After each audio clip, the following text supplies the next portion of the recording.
Let's embark on the Ark Republic to hear current news that's published. More than gossip and chatter, covering current affairs that matter. We talk issues with professional views, all keeping you in queue. We wanted a higher vibe for these days and times to free the voices and minds, reporting the sign of the times so all can build. Let's shine, yeah.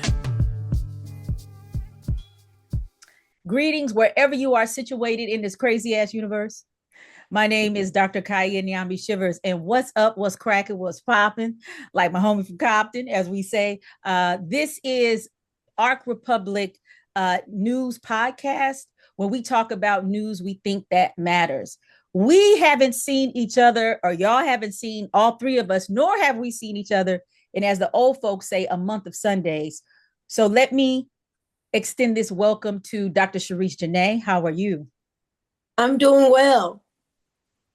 All right. And Dame Crawford, or AKA Dame Wild, how you be? I'm well. I'm here, you know. All right. In this cold weather, I've been stuck in the snow and the ice. It is so good to see you all. It is so good to see you all. But we're going to get into the serious matter and manner of things.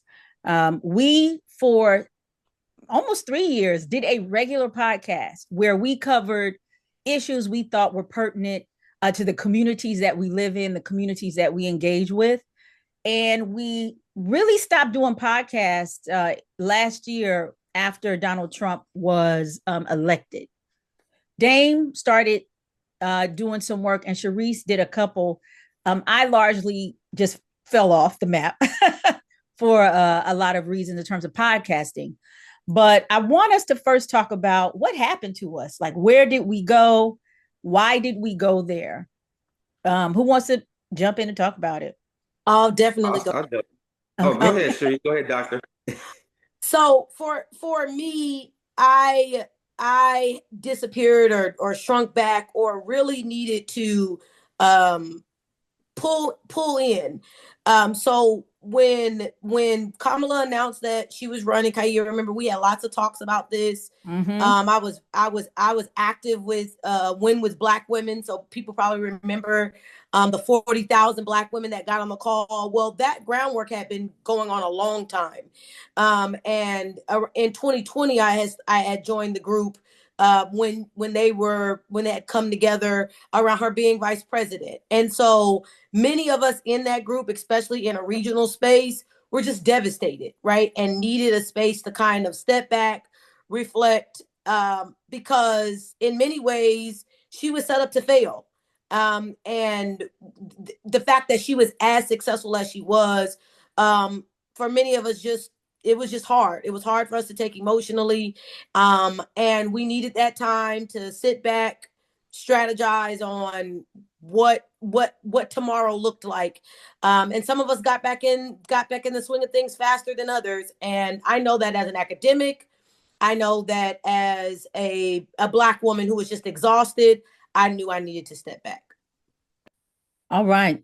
Thank you. And remember, we were talking either the day of or the day after the election, and we locked, right? Because I was disappointed that Harris did not, because I had received calls from multiple people who were in DC waiting for Harris to come out.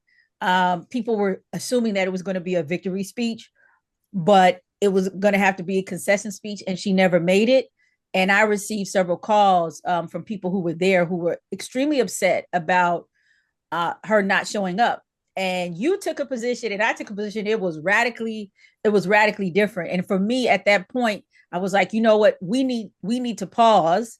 I just think and kind of process fully what happened. So this is the thing. We have been talking about, if this happens, what will happen? We have been talking, but when you experience it, it's a whole different level.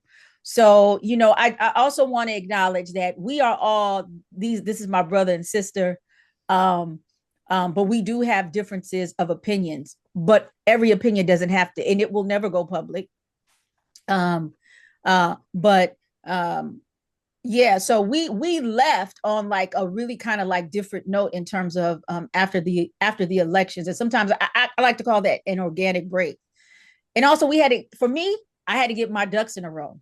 I heard that there was going to be a destabilization. I didn't know as much destabilization it was, but I was like, okay, I got to get ducks in a row. And so, in some areas of my life, I did movement work, but like you, Dr. Sherice, I had to sit back and look how things were going, and because a lot of things were very fresh.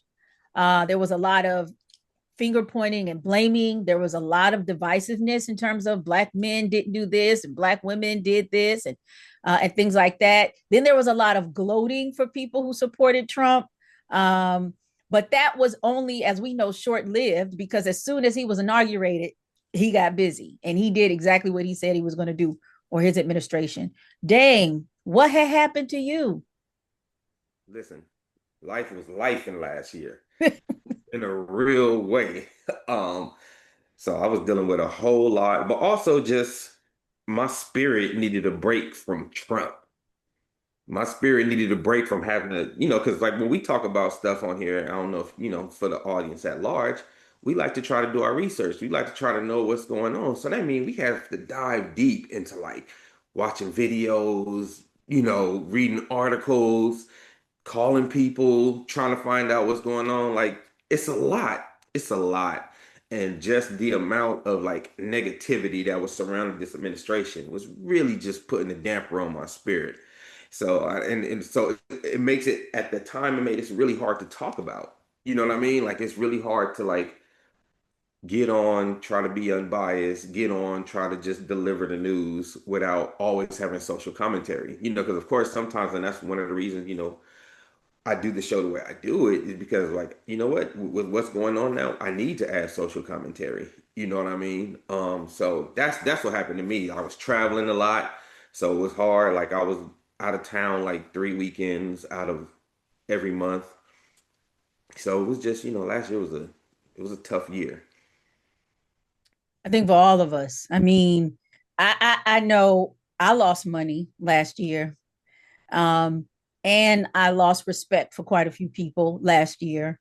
Amen. I made a decision somewhere in the muckety muck that I was going to be very clear to write down names. I got my Kaia's list, okay? And be very clear how I will treat people and organizations following. I think this moment for me was I so we also talk about like the spirituality of the moment, the political manner of the moment, the economic manner of the moment. But even though last year was hard and this administration has been very detrimental, uh, in a lot of ways, it was very necessary for me because I needed a lot of clarity. I mean, I needed a lot of clarity in things that I thought were solid, but were not. And so necessary in that, but I mean, I would never do it over again, right? I would never, and I don't want, what's going on. Yeah, so lost a lot of. I think 25 as a year in many ways mirrored what 20 was. But in a different way. And the reason I say that is that 20, right, we dealt with a global pandemic that everybody in many ways was dealing with. I think that 25 was a repeat in that we were dealing with a pandemic, right? The world had to deal with the chaos and the havoc that is Donald Trump. But we weren't as confined in our homes or in our, we weren't physically trapped in the same way we were in 20. And so I think that the trauma of 20 played itself out again in 25, but we were able to travel. Yeah, I believe that there was a lot of unfinished business in 2020 that was brought back. I mean, the analogy is that Trump was like that hella abusive boyfriend that everybody said you need to leave, and then his supporters are like, he's changed, and he comes back and he's worse in the second go round than he was in the first, and all those threats that you thought were hyperbolic, or I'm gonna kill. No, he came for the neck this time. And I want to say this: we often talk about Trump as an individual. One of the things I want to stress for me is that Trump is a figurehead of an ecosystem. All right, of vampires and sycophants and parasites, right? Yeah. And so he is a scapegoat to me of a very larger infrastructure or network of folk who have been putting things in place against the detriment of the common person. So I want to emphasize that. I also want to say that this year really broke, to me, a lot of the dam of what people think are people who are successful and people who made it, and people struggling. My people were struggling. We had to move real quietly and real softly this year. Yeah. Well, and to piggyback off of what you said about losing money, I had this conversation with a lot of people. A lot of times, and most specifically Black folks, it don't matter who the president is. Most times we figure it out, we survive no matter who the president is. But this is the first time that I've seen this many of us affected directly by policies of this administration. Like, this is the first time I've personally lost money based on what this administration is doing. Like, this is the first time like that it's even hit. I do stuff in the entertainment industry. It's even hit us there directly based on stuff that he's done. It messed up some tours, it messed up some traveling stuff just because of, how in flux everything is. And some of the people that he furloughed end up being people that we were depending on to help us get certain bread and stuff like that. So it's been very interesting the amount of Black people specifically who have been hit by some of the things that's going on in this administration. But Dame, I think if we were to talk about like what we saw, to me, that was the point, right? The idea of a middle. So there was a theory that was put out that I want to profit here. I was on WHUR DC in the DC area talking about, remember when Trump said something about Black jobs, and we all made jokes about it, or we parodied it, or all the things. Well, what he was really talking about was, Black people, you should be upset that these Mexicans in the country are taking the jobs that you should have.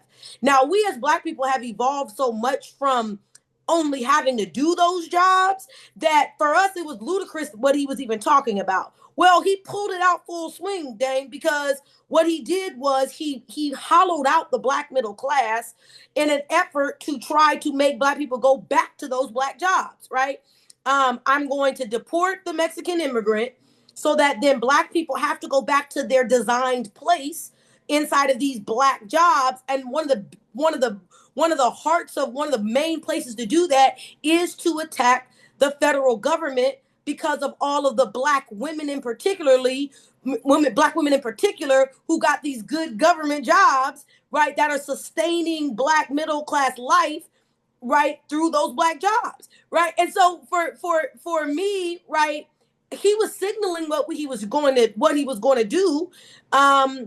And the loss of the federal government had been a safe haven, right? Because after the 1940s and the integration of it, it had been a safe haven in many ways for Black women to sit at that job and then create this life, and Black people in general, but Black women more particularly.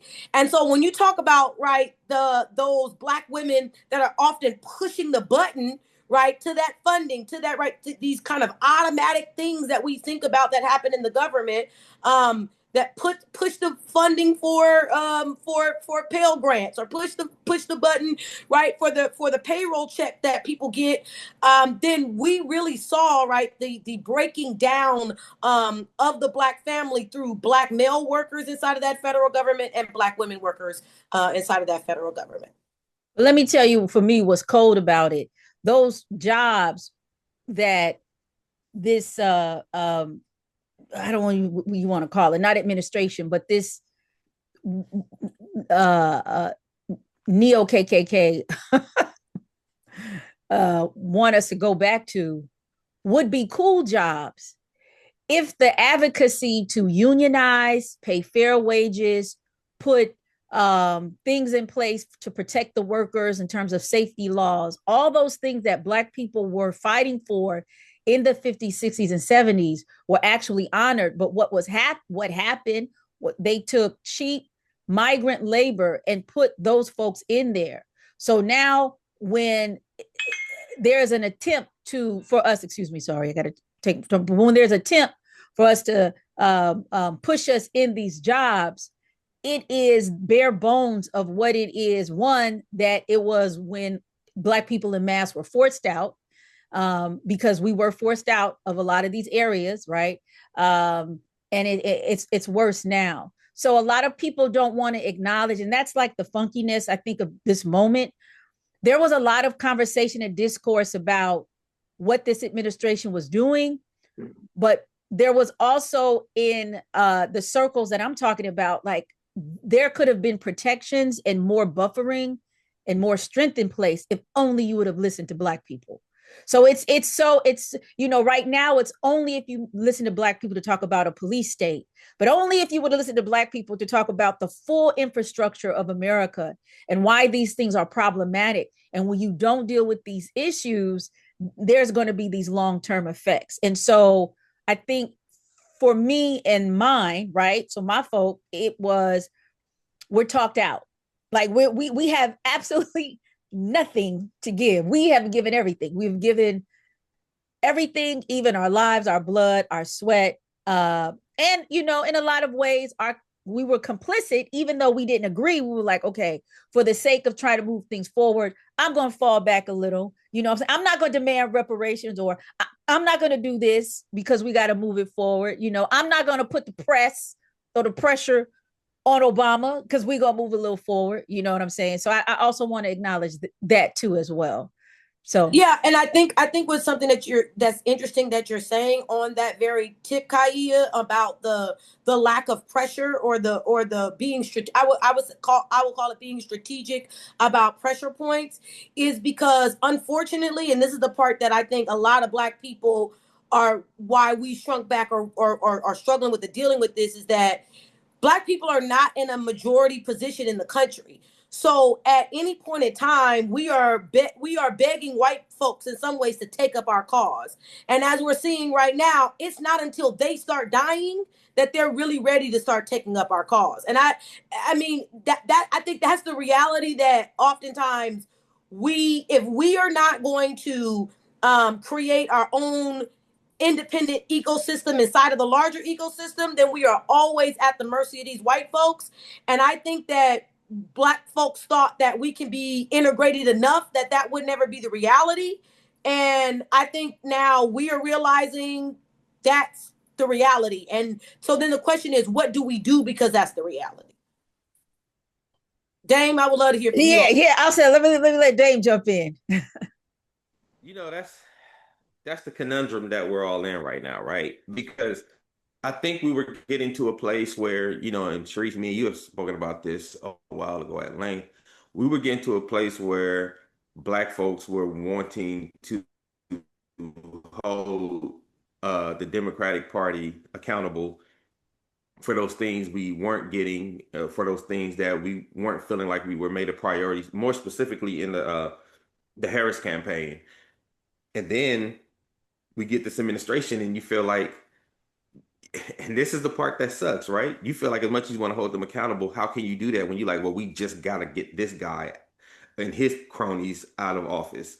You know what I mean? So it's that hard thing of, and me as an independent, it's the hard thing of like, this administration is never going to do anything that we need for our people, anything to move progress forward. And then on the other hand, with the Democrats, you see, one, they're not fighting for us, and they're just not progressive enough as a party to combat the things that the Trump administration is doing. So it almost makes them a lame duck in a sense, because even how terrible the Trump administration is, I don't feel like I could look on the other side and see like, oh, there's a bright spot coming down the pike. there's somebody who you feel like is like they're gonna come in and they're gonna really change the game. Like I don't feel like I see any real game changers. I feel like I see new versions of the old guard right now. And in the ones who are progressive and really game changers, the party does not support them. The party does not want them rising above certain stations. So seeing that, I think you have a lot of people who are like stuck politically, stuck in a political sense. We're stuck. I don't know where we go from here. I don't know what it looks like.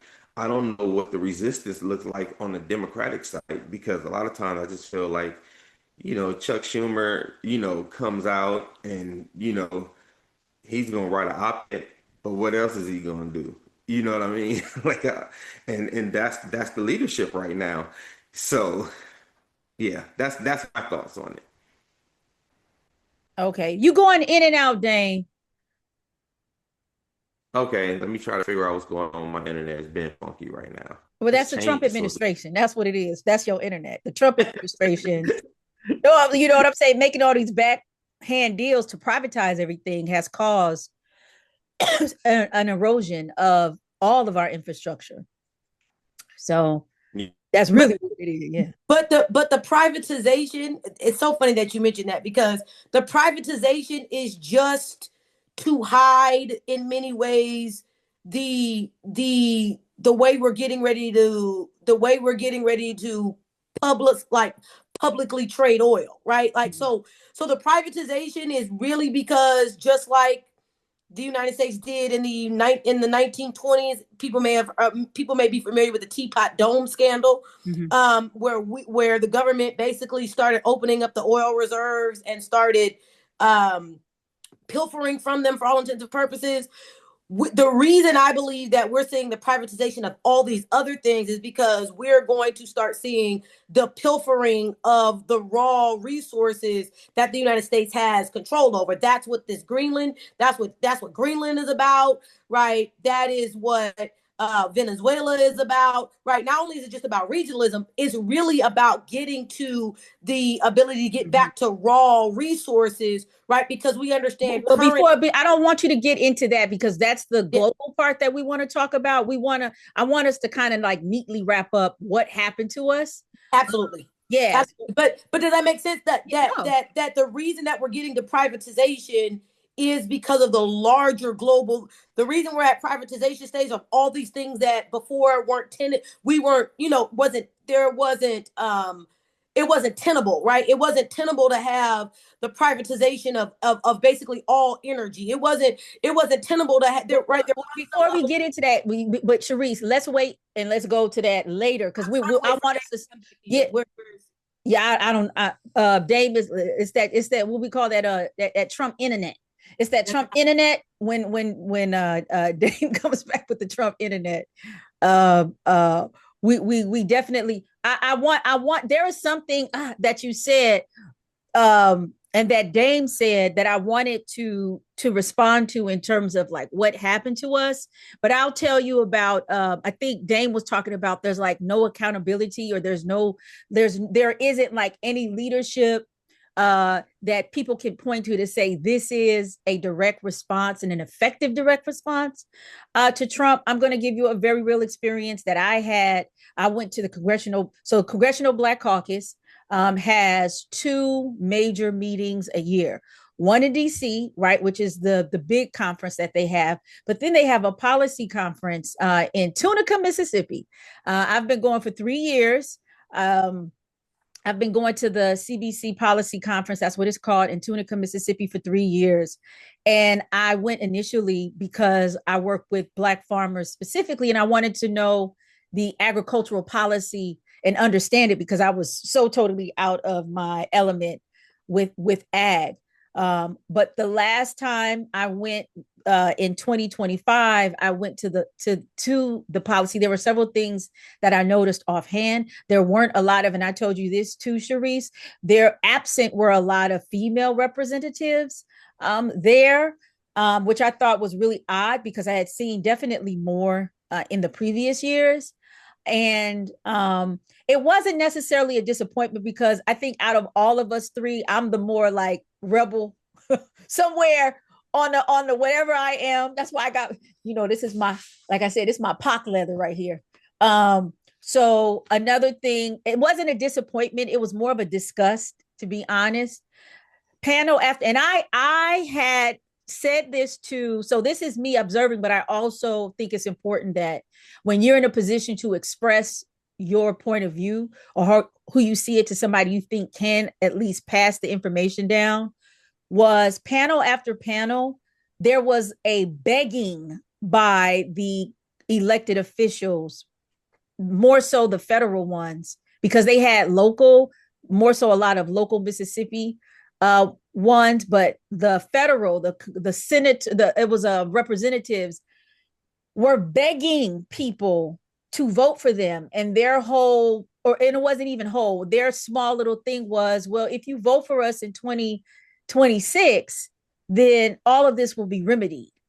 And so people in the audience were like, this is old. You can't do this anymore to us.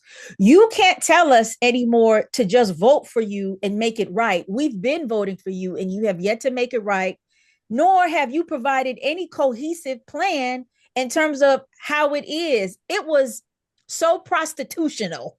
I made up a word. It was so whorish what I saw, right? And so puppeteering is like a generous word, that I saw. And so these are the things. So I think what this moment did was, back to what Dame said, is that it really, for me, exposed even more how weak and how unprepared we have gotten for moments like this. Because so I just wanted, it was something else I wanted to ask Sherice. You said a really good point, but I wanted to say that I was really, and I expressed and it was quite a few people there. Hakeem Jeffries was there. He sounded like a little, oh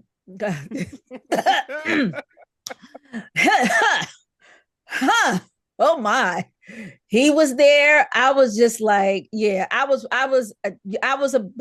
5 minutes from walking up to the podium. You know what I'm saying? And snatching the mic. I think that's the nice version, of it. And he has consistently, shown disappointing just leadership, just period. Anyway. So, okay. So I just wanted to say that too, as well. And as Dame said, to date, we don't have anything. One of the things we talked about prior to, if you remember, that this was going to be a litigious moment. There's going to be a lot of lawsuits. Lawyers are making a hell of a lot of money right now, but or some, I should say. But what do we do when all these lawsuits are coming on? So I'm sorry, that was just an added. Dame, thank you. Welcome back. Sherice, I see your head going, and Dave, I see you laughing. Sherice don't want to say nothing. She's all up in the muckety mucks. You know what I'm saying? I'm over here. No. I think that the fields, my sister. No. I think that. Let me say it this way. I think that as the caucus got bigger, because remember, I've done research on this. So as the caucus got bigger, I think the biggest problem is that once they got to what I call the saliation point, once they became salient inside of the House of the House of Representatives, they never thought that they were going to get to that point. So there was no strategy after getting to that point. And so what do I mean by saliency? Saliency was that they had a member of the Congressional Black Caucus on every single standing committee inside of the House. And so that was in their founding, in their beginning, and in everything that you see about them. There was no strategy on, okay, once we get to this point, what's the next move? And so I'm not surprised that once they got to, and I argue in one of my books that they got to the saliency point in the 110th Congress. What are we now at the 115th, 116th Congress? I agree, Kaia, that there was no strategy on what to do after they got to that point. I also think that there was no strategy because whatever strategy they would deploy did not in many ways include the dismantling of the system as we know it, right? We have seen a dismantling of how you govern completely. So I don't disagree that there is no strategy. I do believe that there is no strategy, but I also believe that there is no strategy because the giant we once were once fighting, we beat that giant. And now there's a new giant. And I don't think there is any real strategy on how to beat the new giant. But isn't that antithetical of being in a leadership position that you have absolutely no vision? You have no for me that I'll say that for me, if you and as well, there were Black people I know their constituents saying that there's a lot of things going on. Like Black people weren't like, after the Wiz, if you ever see the Wiz and the Wicked Witch or whatever get killed, and people like unzip and they, can you feel a brand new day? We weren't doing that. Like we were like, stuff is still messed up in our communities. There are still a lot of inequities. People still getting shot. People. So for me, I feel like that's a failure of leadership when you don't have a vision to move forward and you're comfortable. To me, that's like a pimpologist, right? That's like or this idea of they were comfortable, but their constituents were not comfortable, and they weren't listening to their constituency. So for me, I was flabbergasted the fact that they were like, we don't have a plan, just vote for us. And they said, well, one thing for sure, we're going to treat you better than this administration. You weren't treating people at all. That's the problem. And this is me as well working in the community. This is, I have my thing. This is me working in the community, and some people, a lot of these representatives do not come to these community events. They don't come to they barely put out town halls. These are critiques that have been happening for years, and so that's my take on what has happened. Yeah, but there's also but this is the thing that I think that we miss. There's also a lot of infrastructure. I don't disagree of what you're saying, but I think we also discount the level of infrastructure that was ripped from underneath them that makes that the case. If I don't have the same budget to hire staffers in my office because I aligned myself a particular way, right? Going back to what Dane was saying about the Democratic Party in general, right? If I've aligned myself a particular way and I don't have the budget to hire staffers or whatever, then me flying back and forth from my district, right, back to DC is difficult. My ability to get settled in the DC area when the Democrats won't lease me an apartment or get me, where I can get stable, right?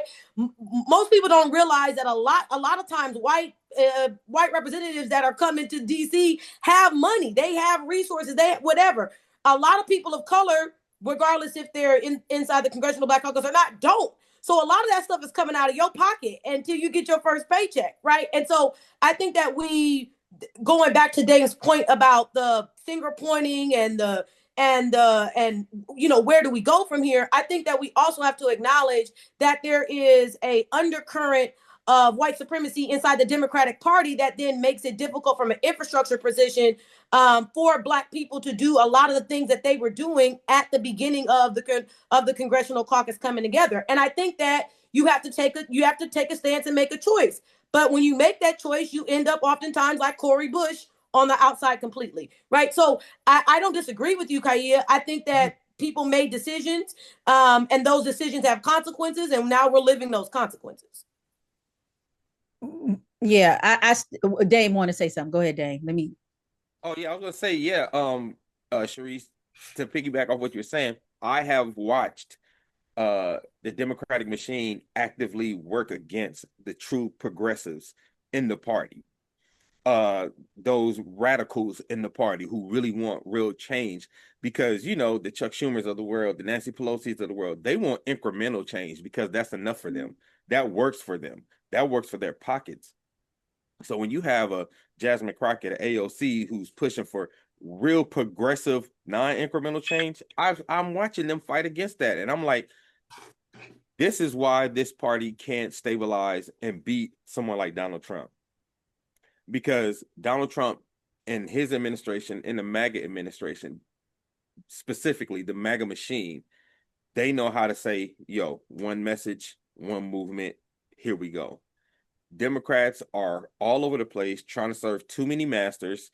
I talked about this a lot. I said, listen, I'm not homophobic at the least or nothing at all, but I feel like the Democrats made the LGBT community such a priority that it made the Latino community feel that they weren't being heard. It made the Black community feel like they weren't being heard at large. You know what I mean? And even the intersection of the two, you had a lot of Black LGBTQ people who were like, what they're talking about, that movement ain't even for us. You know what I mean? So it's like, what is going to be the thing to move this party to where it needs to be? Because there shouldn't be, how bad this administration is, there should be a slaughter at the midterms by the Democrats, but it doesn't even feel like that's the heir apparent of what's going to happen. Well, the numbers tell us that. I mean, that it may not feel that way, but the numbers are telling us that is the case, which is why we saw an FBI raid on Fulton County and Pam Bondi telling Tim Walz she wants the voter rolls in Minnesota, right? Like the numbers, it may not feel like that, and I agree, it does not feel like that, but the numbers are telling us that. And there's places, even in a county in Iowa, right, that hasn't voted Democrat in like 50 years or something like that, right? A Democrat has won. So if we look at the data is telling us that, Dane, but I agree it doesn't feel that way. And it doesn't feel that way because the Democratic messaging is piss poor. And I think that is piss poor again because they not only are they trying to serve too many masters, you keep chasing after these white voters that are not coming back to the party. And by not dealing with the core issues that are of the members in your party, you put yourself, as Kaia says, in this prostitution position of begging your hoes to stay loyal to you. I mean, that's just the reality of. I don't disagree with that at all. I think that's the position the party has placed themselves in because they do not want to stop chasing these elusive white voters. Period. Yeah, they keep trying to chase the moderate white voters. They keep trying to chase these never Trump Republicans who still like, I ain't voting for y'all either. And then they try to vote for those right-leaning independents, not the left-leaning independents. You know what I mean? And it's like people have been telling them this. Like I remember, I wish I could remember who it was. Somebody who was in the Democratic Party was like, we are spending so much money trying to get these Dick Cheney voters that we're never going to get by trying his daughter out and like, hey, look, she's with us. They're spending so much money on that when they should have been putting buses in those rural towns and those Black areas to try to pull those voters, because the biggest thing that lost us this election was we lost to the couch. The Democrats lost to the couch. They didn't lose to Trump. They lost to people not voting. People who would rather not vote. And I was just telling people, I said the messaging, for one, was like, y'all messaging is turning middle America Black. Most Black folks are conservative to a point. So let's talk about that. Like, well, but before we go into that, I want to respond. A lot of these Black federal, from my viewpoint, are spineless. And they offer no direction. I am the daughter of a man who picked cotton in Mississippi, right? Mm-hmm. Okay. And so with that, it comes with a certain mindset that you are always prepared and prepped for when you move through this world. Even if they have history to move on, right? So and this is me interacting. I used to work on the Hill. So I used to work on the Hill. So I'm not talking about like me, whatever. You know what I'm saying? Like, this is not hypothetical. Another thing that goes on amongst these folk is this fake hierarchy that they have. So what Dame was talking about, how they're not letting the progressives, they're not backing the progressives, it even goes deeper than that. There's this kind of fake hierarchy that is put in place. Oh, you don't say this, you don't do this, you don't do that, because you got to move this way, you got to move it that way. That has also hurt the party. But I mean, hurt Democrats. But I don't think us pouring into the Democratic Party will ever be the answer. The Democratic Party has never been, I think, full stock supportive. Even our Black congressional officials, I think that they're right now, what we see is the splintering that happens. Some are doing it, to me, for the patting on the back of the white Democratic Party. and they use this jargon and these excuses in terms of, oh, we're being strategic, oh, we're doing this because we want to do this, and we're doing this so we could move the needle later. All of that has been to the detriment of Black folk, and what we're seeing now, this has been the detriment to the U.S. Because if this is happening amongst Black officials, in the white space, it's ratcheted up. So I just want to. I have to say that, like, y'all have a whole history about what happened. So even if you don't have the money, you got you some fried chicken sandwiches and the Greyhound bus. Get your ass to your district. I'm just, that's my hypothetical, but we did things. My point being is we did things in order to navigate around like these situations that were lost in terms of how it is that we move. There's been quite a few people, in my opinion, that I've seen that move with this false sense of safety or elitism that has been extraordinarily detrimental. Yeah. Okay. I'm sorry. I just had to say that. Then we can go to the other point, but I want to say, because I want to make sure we keep we hold these people that we're sending to the Hill that's supposed to represent our interests, that they're very clear. Even if we lose, I want to be able to say, well, we put up a fight. They're not putting up a fight. You know what they do? They turn it around, spreading the cheeks, and be like, please just use some lube. Just please, just lose. Okay, anyway, that's the radical. Yeah, but I mean, in some ways, I would say Benny Thompson hasn't done that. I can name out some representatives. I don't disagree. I don't disagree that there are some, and I think that there's always going to be some when it comes to Black folks. I think that this idea that we are a monolith and we all believe the same way is ridiculous, which is why it's good to have all the opinions that we have on this panel. But I do believe that there's some old school. There are some who put up some major resistance, who've laid the foundation, right?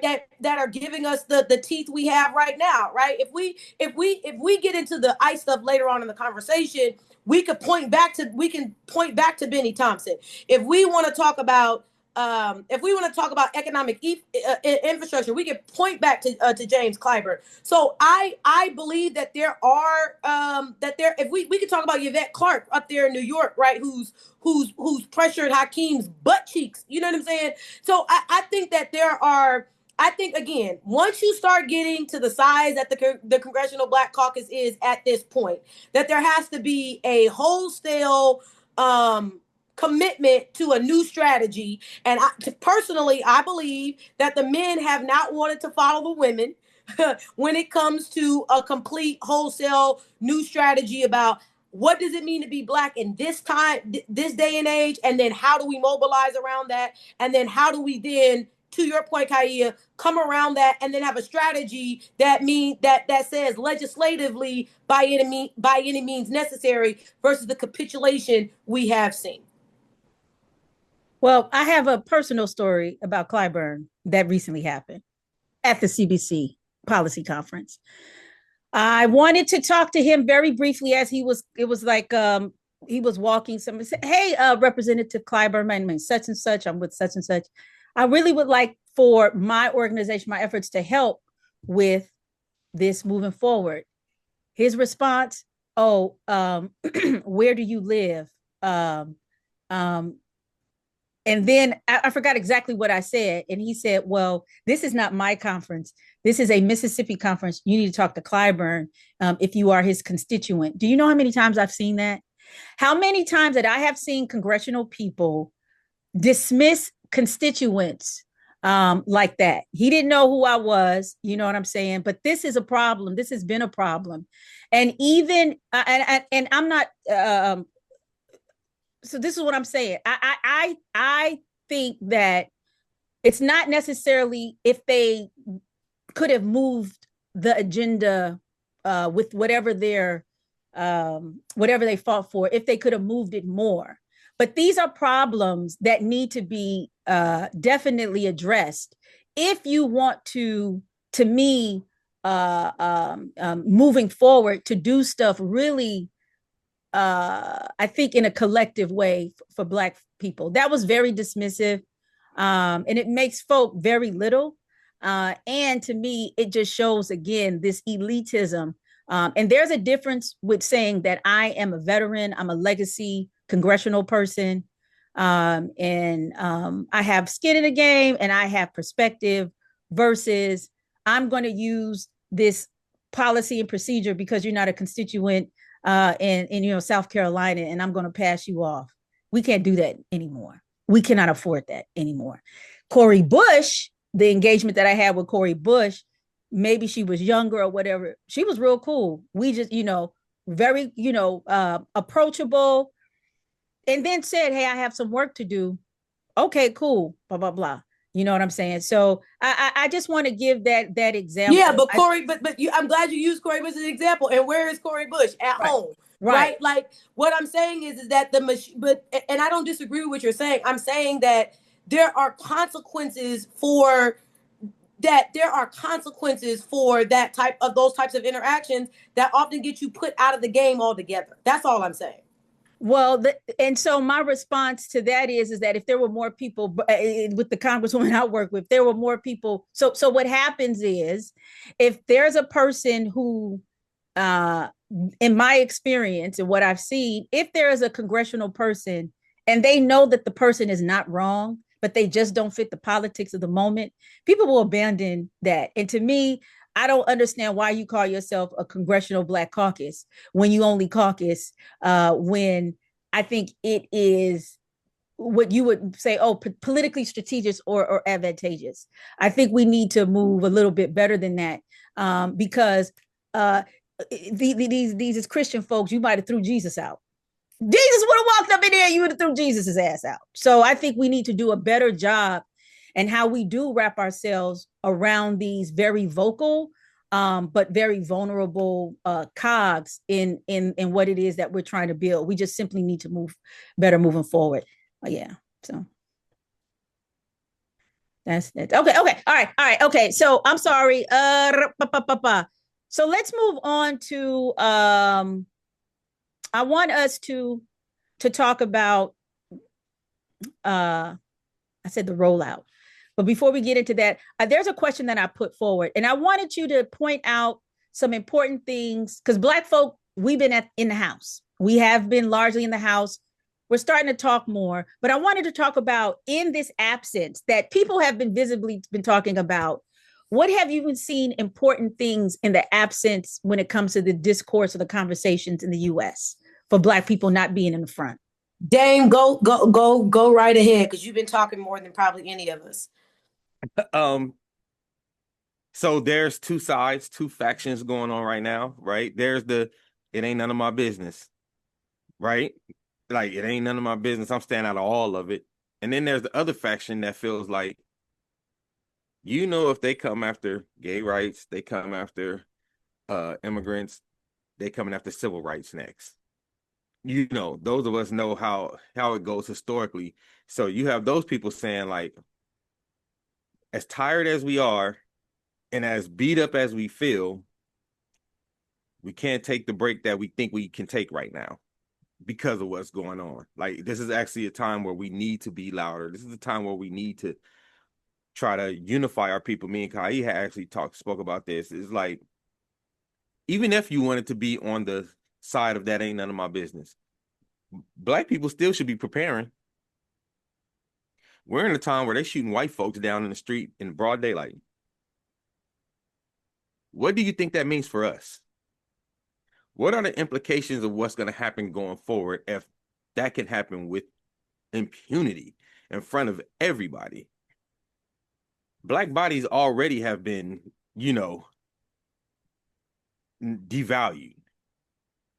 So much so, Dame, when we think about Minnesota, right, and we think about what's going on there's actually been 3 people who've been killed. But the first one was a Black man that no one's talking about, to your very point.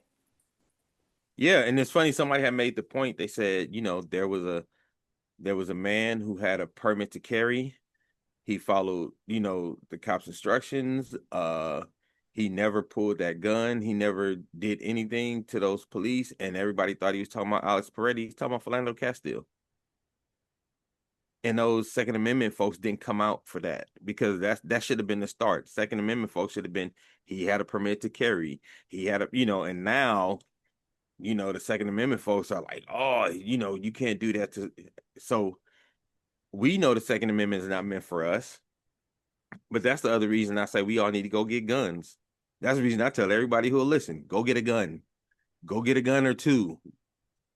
Because they getting them. So even if you're like, I don't like guns, you don't have to like it. Go get one. My dad said if you want the United States to change gun laws, the fastest way is to make sure each Negro has 5 guns. There you go. There you go. That's what I say. Go, y'all want gun control? Go get guns. You will get gun control. And as a parent, because we all know what happened to the Panthers and are been able to carry outwardly here in California. Panthers start carrying their shotguns and their pieces around. Oh, Ronald Reagan changed them laws immediately. You know what I'm saying? So go get guns, black folks. And again, we got to prepare, because they're preparing for civil war. They really are. The white folks is preparing for civil war in this country right now. We need to be preparing. We don't get to sit back and say that ain't my fight, because even if we think it ain't our fight, they're going to come pull us into it. Please believe it. So we need to do what we need to do to prepare. And like I said, speaking to the people, I'm just like, I understand the sentiment of feeling like this is what y'all voted for, so this is what y'all get. But the problem is we gonna get it too. And we didn't vote for this. You know what I'm saying? But it's still gonna hit us. So that's kind of the thing that I've been, hearing and seeing from the two, like I said, factions of a lot of the black folks that I've spoken to. Is just like, either they like, it ain't none of my business. That's what they voted for. 60% Hispanics voted for this. So why am I gonna feel sorry for them when ICE coming? I'm like, yeah, but then on the other side, you got people who like, yeah, but ICE coming for them, and now ICE is going to start coming. They already start coming for black people. They already started arresting young black boys in Chicago. They already started detaining black folks. You know what I mean? So it's like, it's not a if, it's a when. It's not an if, it's a when. So we know that Trump isn't using ICE just for immigration. He's using them as his personal police. That's his personal police force to take out any aggression on anybody who he feel like he got beef with. Any city official he don't like, he's going after their city with his personal gang, his thug of punishers. So I think that's a great segue, Dan, because there's 2 things that I think that Donald Trump came into this administration with that he didn't have in the first administration. And number 1 is Donald Trump had a very clear understanding how to sit in the presidency and make as much money as possible. And I don't think that the very first term he was as clear about how to do that, number 1. And number 2, I think because he had so many regular party Republicans, right? Lifelong party Republicans that were still inside of the mix in the first administration. He had the ability to, dog it diligently, go after those coins the same way that he's had in this second administration. So Trump's very first, in my opinion, his very first act of business is make as much money as possible in as many ways possible, right? And then number 2 is keep the Negroes in their place. And I don't think he's using the word Negro. No. So to me, those have been the very 2 goals and plans. Now, I think as far as when we talk about governing, I don't think Trump's doing any of the governing. I truly believe that all Trump cares about is the clearest lane to be able to make as much capital as possible, and in many ways become Putin, right? In many ways become the United States version of Putin. And then number two, to be able to do that is in the Eastern European way, keep the Eastern Europeans in the spot that they should be behind Russia, which is keep all of the minorities in the United States behind where they should be, white folks, in number 2, right? And so I think that in this administration, I think what's become very clear to me is that the only thing that Trump's plan 1 and plan 2 is when he wants to be petty. or get back, right? Because again, I think that these targeted things that you're talking about when it comes to number two are just about get back. The dismantling of certain civil rights acts, or right when you're saying civil rights is next, no, civil rights is here, right? They're here down here in Louisiana. We're waiting on the Cali case coming out of the Supreme Court about districting, and we may lose a representative, right? I know Kaia feels how she feels about representatives, but if we lose Cleo Fields, that's a huge deal here in Louisiana to lose a district, right? To lose a district in a state that where Black folks should have two representatives. To lose one of those representatives is still a big deal. No, no matter how much prostitution they participate in, right? To lose that person is a huge deal down here. So to me, right, the fact that civil rights is next, no, civil rights is already here, right? It's already happening. And we see it with the dismantling of the Civil Rights Act, the Civil Rights Acts, many of those that directly plagued Trump in New York, right? Because the country learns of Trump, right, by being this New York construction mogul, inheriting this wealth from his father, and gets caught up over housing, right? Gets caught up on being on equal rights in housing. And so my thing is, not only do I see in Black people this idea of, right, I'm over here, what I also see though is the centering of Donald Trump's focus to enrich himself as much as possible before the whole thing collapses.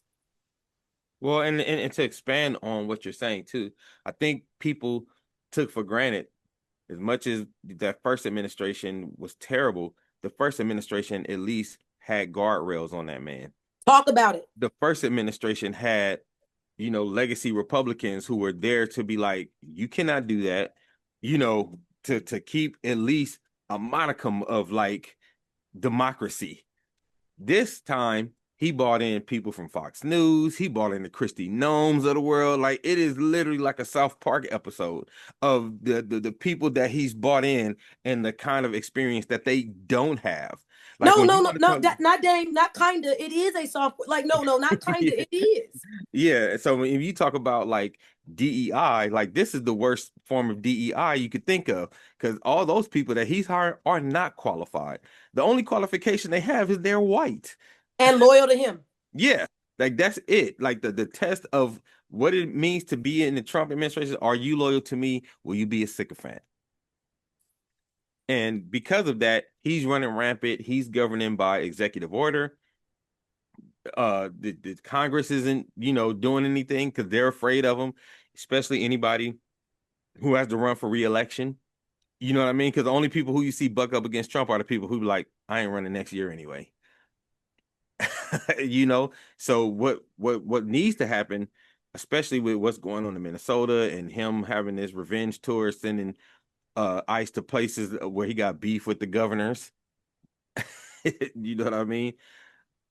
Instead of that, Congress needs to start stepping in and stepping up and doing something. You need more people than just those Republicans who are no longer running. But I don't know how that's going to work out. But dang, that's why, going back to Kaia's point about this prostitution, that's why they were begging down there in Mississippi to get these votes, because the only way, right, and this goes back to what you said about the conundrum, the only way to get out of this spot is not only impeachment, but removal. And what I'm telling you is that if there is no doubt that if the elections are not tainted or played with, the House is gone. It's just a foregone conclusion.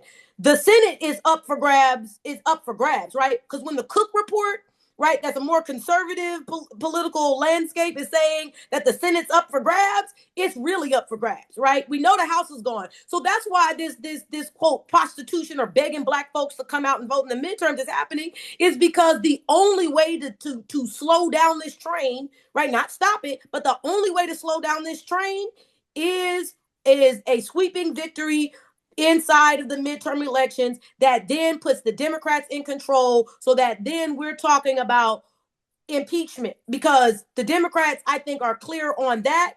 And that is something that's they can coalesce around that. I think that there's no problem around coalescing around the message of impeachment. And Merrick Garland, I will never forgive you for being a 304 and not prosecuting that man when you were supposed to. Trash. Okay. I Sorry. just wanted there's so much I would like to say, but I guess we just have a lot of conversations. Like I said, I stand firm. We cannot have an effective Democratic Party, or I think honestly, we really need to be talking about what does another type of political structure look like. I don't think that the Democratic Party is even a temporary solution at this point, As is. No. because of the damage, the extensive damage that has been done as a result of this administration. We're talking about whole agencies gutted. You know, the numbers. If you, I'm listening to the foreclosure numbers that are happening in the U.S. All the cities that have the major foreclosures are cities where you have a significant or dominant Black home ownership. Chicago, Philadelphia, New Orleans, Richmond, Virginia, you know what I'm saying, Oakland, you know what I mean? Even where where I grew up in LA, it used to be predominantly Black. Now it is not. So I think there's just so much repair. I don't think that, I don't know. I don't have any, there's so much repair. And then there is, to me, an absence of a younger Democratic representatives that are coming up that will take the mantle, that will do the work. That's one. But also, we as constituents lack this, I think, accountability collective that we need to have to push the representatives to do what it is that they have to do. Like, we are still like civically unminded in a lot of ways. So there's a lot of work we have to do. I think we give too much onus and I think too much power to our figureheads. That's one. Secondly, for me, I just want to say this very quickly. This is just my historical kind of analysis of things. Any great kind of push in terms of where this country goes always follows